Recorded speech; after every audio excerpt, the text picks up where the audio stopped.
It's 1950. Two men, Bill and Fred, build homes. Bill puts up a beautiful ranch house, and Fred builds a great craftsman house. At first, both homes are shiny and new, but then the years begin to pass. Bill makes changes, adds a sunroom, updates the kitchen, and Fred makes changes too. Fast forward 70 years. Bill and Fred are long gone. The homes go on the market, same square footage, same street, but one gets torn down and the other sparks a bidding war. Why? Well, we'll come back to that, but first let's talk about a myth that traps most homeowners. Most people think they know how home values work, but they don't. You've heard it 1,000 times. Houses usually go up in price. But what if that's only half true? But misunderstanding the other half could cost you tens of thousands of dollars over the next decade. Because here's the hard truth. Houses don't appreciate. Not usually. And if you're not buying and selling brand new, this matters. The building itself, it actually goes down in value every day from the moment it's built, and that's usually okay. The thing that appreciates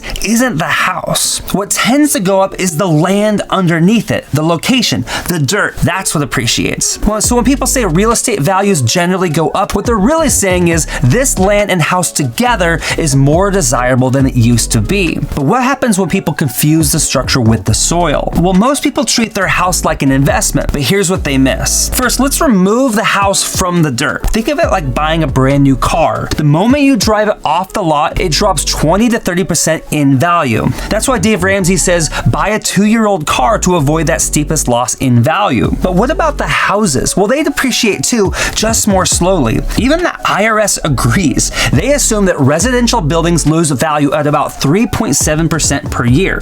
That's why landlords get to write off that loss every year. One of the great perks of being a landlord. So if a car loses a third of its value in year one, a house might lose the same amount, but over 30 years. So your house is aging, but here's what offsets it. That aging house sits on land, and land often appreciates, even while the structure is wearing down. That's why people think that their house is going up in value, but what they're actually seeing is the dirt lifting up the price while the building is pulling it down. Now, to be clear, it's not just the dirt itself, it's the whole package.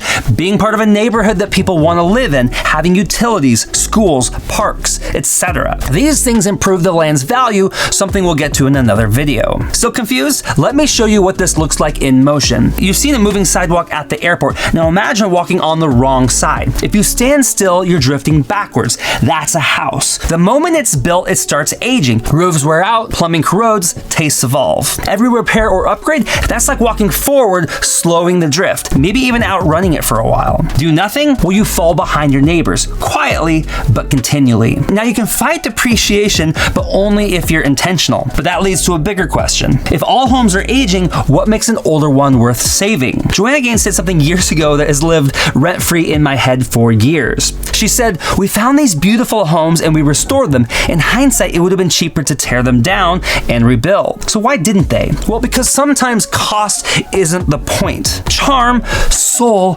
architecture, that's what made these homes worth saving. But let's be real. A lot of homes, they don't have that. No architectural identity, no craftsmanship, just boring hodgepodge boxes. There's nothing to preserve, only something to replace. Now, even among charming homes, many were built for 1950s life. Small kitchens, isolated rooms, inefficient flow. What worked for grandma doesn't always work for us. Now, here's where it gets really important. Boomers own about half of all US real estate. And over the next 20 years, millions of these homes are going to hit the market. Buyers of these homes, well, they'll have a choice to decide whether to restore it or replace it with something else. Here's my rule of thumb. If a home still has 70% of usefulness, a good layout, decent systems, redeemable charm, then fix it. But if it only has 30% of usefulness, bad flow, failing systems, no identity, then start fresh. But what about those rare homes that actually get better with age? And if you're lucky, that fixer might have something special.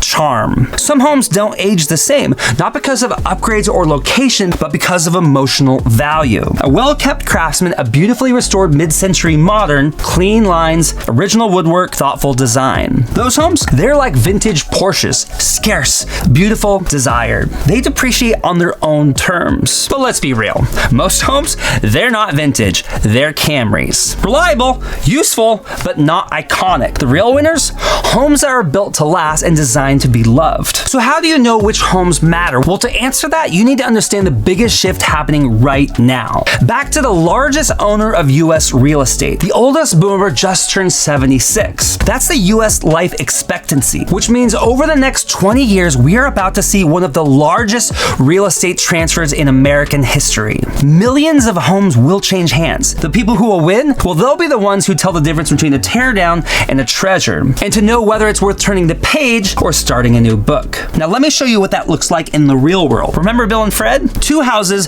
same square footage, same street, same schools. One house got torn down and the other sparked a bidding war. Why? Because value isn't just in the square footage, it's in the accumulation of every decision made over time. Fred's house was thought fully maintained, whereas Bill's house was thought lessly maintained. So no, houses don't always go up in value.